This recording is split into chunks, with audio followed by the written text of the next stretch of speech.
Olá, ouvintes do canal e podcast Mesa de Debates, aqui é o Ulisses falando, e nesse sábado, 16 de dezembro de 2023, aconteceu na cidade de São Paulo, no Aljaniá, uma festa de fim de ano do Esquerda Diário, do MRT, e nós do Mesa de Debates fomos fazer a cobertura.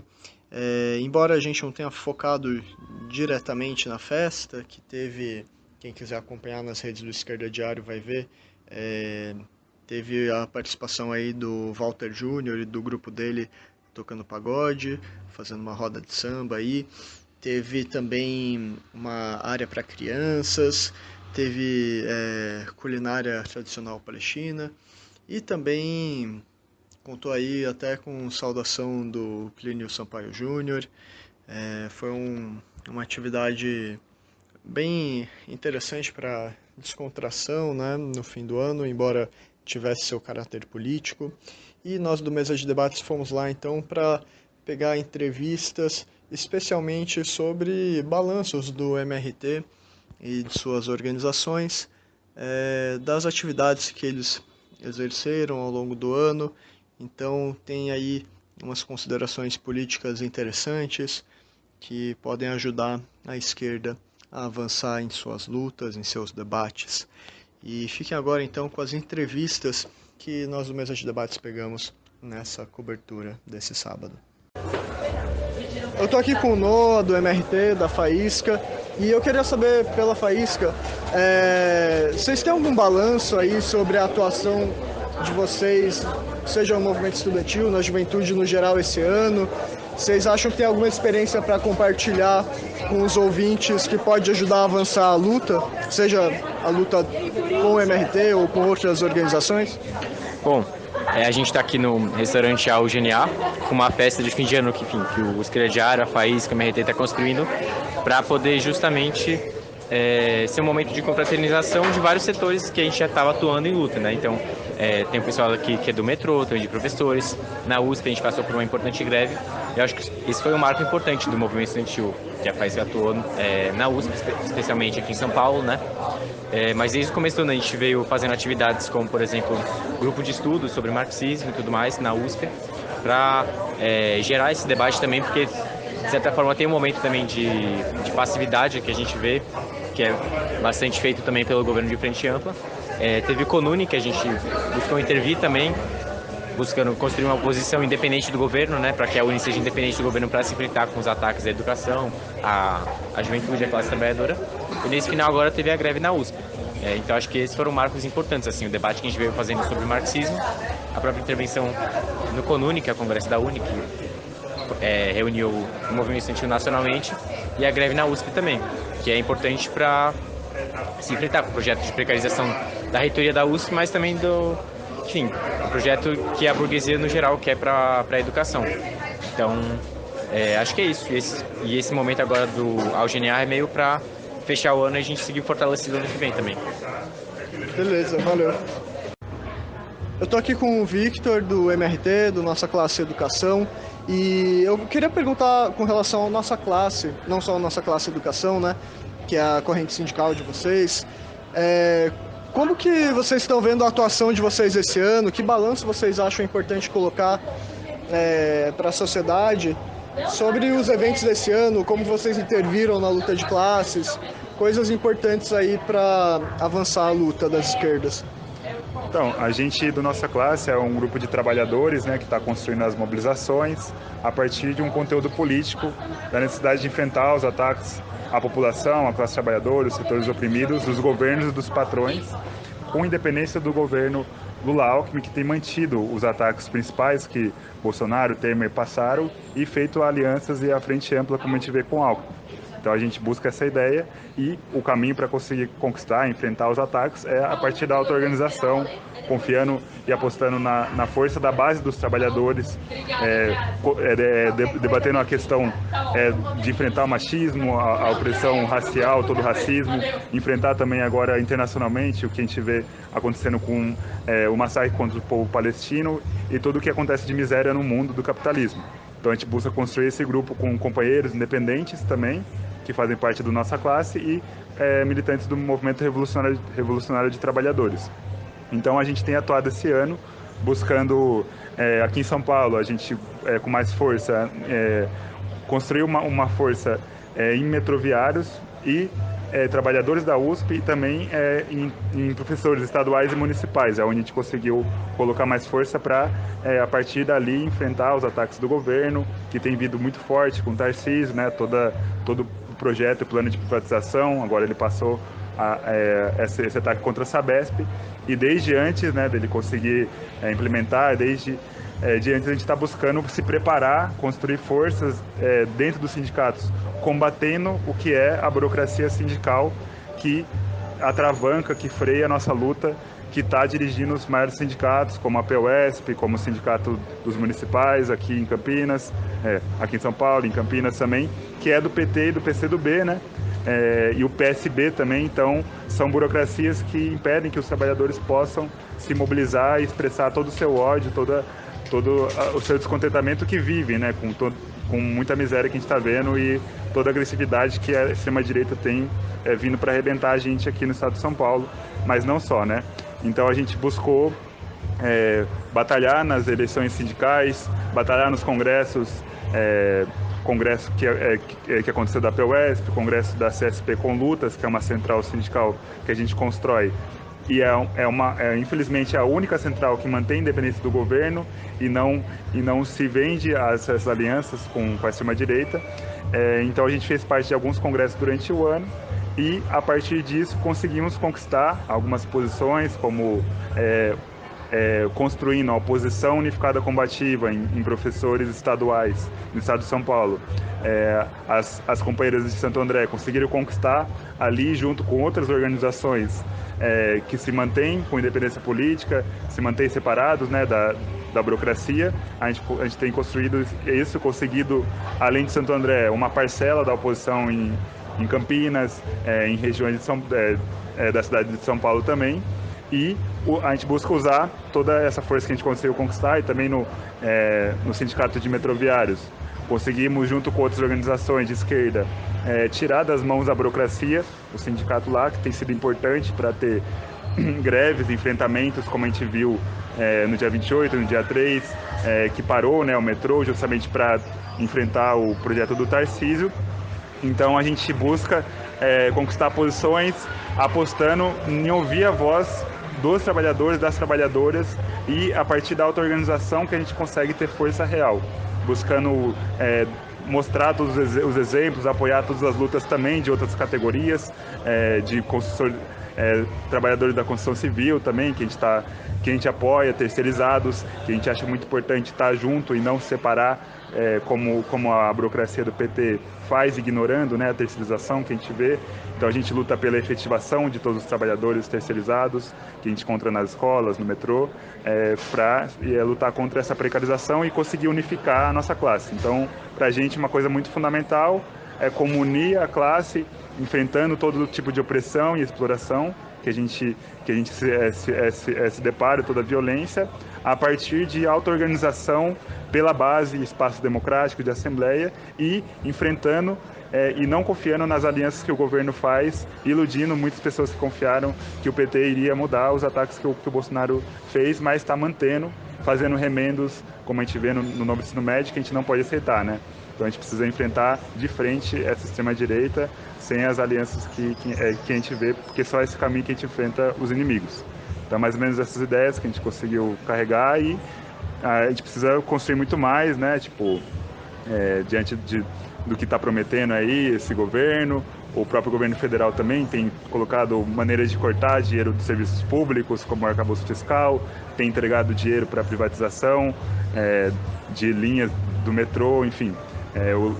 Então a gente precisa confiar nas nossas forças para não sofrer mais ataques ainda e conseguir conquistar as demandas da classe trabalhadora e dos povos oprimidos. Show, obrigado. Eu estou aqui com a Bianca, do Pão e Rosas, do MRT, e eu queria saber, com relação ao Pão e Rosas, como vocês veem a atuação de vocês esse ano, que experiências vocês acham que vale compartilhar para os camaradas e para a sociedade mesmo da luta de vocês, coisas positivas ou talvez negativas aí que podem ajudar a luta das mulheres, das LGBTs a avançar? Olha, eu acho que o balanço desse ano é bem positivo na nossa visão, assim, porque a gente já começou o ano colocando muito fortemente uma coisa que pra gente, desde o início da nossa organização, é muito fundamental, que é a questão do fim da terceirização, né? A gente esse ano lançou um manifesto contra a terceirização e a precarização do trabalho, enfim, que desde a USP, onde eu estudo, a gente está impulsionando bem fortemente, né? E é um manifesto que conseguiu aí diversos apoios de intelectuais do Brasil inteiro, de várias organizações, sindicatos e tudo mais, no sentido de dar mais visibilidade também para essa questão que é fundamental e que é muito invisibilizada, na verdade. Eu estou na maior universidade da América Latina, em que muitas vezes as trabalhadoras terceirizadas os estudantes sequer sabem que elas existem, né? Tipo, não dão nenhuma atenção, quando na verdade a gente viu aí durante o ano que em vários momentos elas ficaram sem salários, porque essas empresas recorrentemente, enfim, atrasam salários, né? E são totalmente precarizados, não têm direito nem ao bilhete USP para poderem andar de graça pelo campus. Isso é uma situação que, se repete em todos os lugares, né? Nas escolas, no metrô e tudo mais. E em cada um desses lugares em que a gente buscou travar essas batalhas, estar em solidariedade com elas em todas as lutas, porque se a gente se pretende ser de fato um grupo que é feminista marxista, se a gente não vê o que está acontecendo com esses setores mais precarizados, que são a maioria das mulheres, inclusive, né, que estão nesses postos de trabalho, a gente, enfim, não está levando até o fim isso que a gente defende. Então, acho que isso foi um ponto bem positivo da nossa organização nesse ano, assim, que acho que no ano que vem a gente tem que aprofundar ainda mais. E para além de todas as lutas que as nossas camaradas tiveram na linha de frente, né, do próprio Sindicato dos Metroviários, a greve agora contra a privatização do Tarcísio e tudo mais, é muito da hora e novo, inclusive, se for ver no sindicalismo brasileiro, como, são mulheres na linha de frente ali dessas lutas da classe trabalhadora, né, e eu acho que as nossas camaradas ali do Pão e Rosas, enfim, tiveram um papel muito fundamental nisso também. E isso, assim, eu acho que no ano que vem a perspectiva é a gente conseguir aprofundar isso ainda mais, né? Beleza, obrigado. Eu tô aqui com o Gil, do MRT, do Quilombo Vermelho, e eu queria saber de vocês, principalmente pelo Quilombo Vermelho, qual é o balanço da atuação de vocês esse ano? Teve aí várias questões envolvendo o racismo no Brasil, no mundo, falando da questão palestina mesmo, né? Mas aqui no Brasil, como vocês acham que dá para compartilhar com os ouvintes contribuições que vocês tiveram, avanços na luta, ou mesmo erros, coisas para a sociedade pensar em como construir uma sociedade antirracista? Eu acho que esse ano fica bastante marcado mesmo, como você falou, a relação com a Palestina, né? Inclusive nas manifestações, né, nos atos, atividades que a gente fez bastante em torno desse tema, ficou bastante marcado como a maneira, né, como os palestinos estão sofrendo um genocídio, se vincula muito, dialoga muito com o que a polícia faz nas favelas, né? Inclusive é muito sintomático que, na verdade, as mesmas armas que são levadas para Israel são as mesmas armas que são trazidas aqui para a polícia brasileira assassinar os jovens negros na periferia, né? Então, inclusive hoje, estando aqui no Algeniá, lembro bastante do primeiro dia que eu vim aqui, que foi numa manifestação um pouco mais restrita que teve aqui na frente, em que estavam as Mães de Maio, que falaram bastante sobre essa questão, essa vinculação, né? Como, se sensibilizar, né? Para o povo negro aqui no Brasil, se sensibilizar com a questão palestina, tem muito a ver com perceber que faz parte de uma mesma luta, né? Contra o mesmo sistema. Entendi. Obrigado. Bom, eu estou aqui com o Tufão, do MRT, da nossa classe Metroviários. Foi um dos diretores do Sindicato dos Metroviários demitidos em decorrência dos desdobramentos da greve de 3 de outubro. E eu queria primeiro prestar solidariedade, né, a você, aos outros demitidos do metrô. E eu queria te perguntar o seguinte: Como você vê a atuação do MRT esse ano com relação à luta dos metroviários, e o que você acha que dá para tirar de lições desse processo de luta, ainda mais com a escalada da repressão do governo Tarcísio? Então, a categoria metroviária lutou bastante esse ano, né? Foram 3 greves que a gente organizou, 2 unificadas, né, com a CPTM e com a Sabesp, e uma em março só a gente, por algumas demandas internas da categoria que o metrô nos devia ainda da pandemia. E a categoria demonstrou muita disposição de luta, muita organização, uma adesão muito massiva às mobilizações que o sindicato convocava. E isso, inclusive, acabou influenciando outras categorias, né, como os trabalhadores da CPTM, os trabalhadores da Sabesp, até setores de professores estaduais, que acabaram vendo esse processo e tendo os metroviários como espelho, né? E isso para o governo é muito ruim. Então o governo atuou esse ano tentando reprimir bastante os metroviários, né? Tanto com assédio moral nas áreas, quanto com demissões de diretores do sindicato, né? Depois da nossa campanha salarial em maio, em junho o metrô demitiu um diretor do sindicato da manutenção, por conta que, alegando que ele tinha mentido num processo na justiça em relação à periculosidade dos oficiais de pintura que tem nos pátios do metrô, que claramente, óbvio que ele não mentiu, né? Claramente era uma perseguição política para tentar colocar um freio na categoria.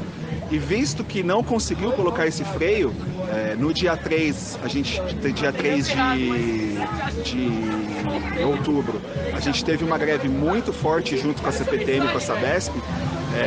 O metrô, depois de um processo que os operadores de trem fizeram, né, protesto devido às advertências que ocorreram num dia de feriado, os operadores de trem fizeram um protesto, começando pelos operadores da linha 2 verde, com uma paralisação de algumas horas, acho que 1 ou 2 horas, na manhã do dia 12, e o metrô se aproveitou disso para demitir mais diretores dos sindicatos, para tentar quebrar a mobilização do dia 28, que era uma nova greve unificada que a gente estava marcado. Então ele demitiu 8 diretores para tentar colocar medo na categoria e colocar a categoria para trás, porque a categoria estava mobilizando, né, ajudando a mobilizar outras categorias. Enfim, não deu muito certo também, porque a greve do dia 28 teve mais de 90% de adesão, mas a gente está com esse processo desses demitidos, e depois da greve do dia 28, o metrô distribuiu diversas advertências. Além de, antes da greve, ele fazer uma lista dos funcionários com o nome de cada funcionário que tinha que vir trabalhar no dia da greve, que tinha um assédio institucionalizado, escrito, mandando telegrama para casa das pessoas. Agora ele está mandando advertências por telegrama, para a família da pessoa ver. Então, um processo de atitudes antissindicais de repressão muito forte. E a gente do MRT veio atuando sempre como fração, tanto como minoria dentro da diretoria do sindicato, como em outras categorias a gente não está na diretoria. No caso do sindicato da USP, a gente está na diretoria, mas tem outras categorias que a gente tem militantes, como professores, que a gente tem a subsede da POSP, até mesmo na CPTM, onde a gente não atua no sindicato, mas atua como organização. E a gente atuando como fração, fazendo o quê? Exigindo que as centrais sindicais colocassem todo o seu peso nessa luta. Porque, infelizmente, por exemplo, a CUT e a CTB, que dirige milhares de sindicatos, não colocaram todos os seus sindicatos. Era apenas o sindicato da Sabesp, que é ligado à CTB, um dos sindicatos da CPTM, que é ligado à CUT, né? Só os sindicatos estavam sendo atacados. Então a gente via que só esse peso não era o suficiente. Mesmo assim, a gente fez grandes mobilizações. A greve do dia 3 colocou o governo contra a parede, teve muito apoio popular, a população apoiou muito. A gente via nas entrevistas que a televisão fazia nos terminais de ônibus quanto de apoio e quanto de repúdio ao governador era expresso em várias falas da população nas filas do ônibus. E a gente precisava ter um movimento maior. A gente vê agora, por exemplo, o Sindicato dos Petroleiros ligado à CUT acabou de fechar sua campanha salarial sem nem falar sobre as privatizações para a base dos petroleiros, que está acontecendo em São Paulo e em diversos estados. Então a gente precisava que as centrais sindicais realmente organizassem um grande plano de mobilização nacional que desembocasse numa greve geral. Pelo menos em São Paulo, né? Pelo menos em São Paulo, uma greve geral, que a gente conseguisse colocar o governador contra a parede. E isso não foi feito, foi marcada uma greve só de 24 horas, tanto no dia 3 quanto no dia 28, e isso, apesar de chacoalhar o governo e ter colocado ele contra a parede, fazer ele perder um pouco de popularidade, isso não é suficiente para derrotar as privatizações.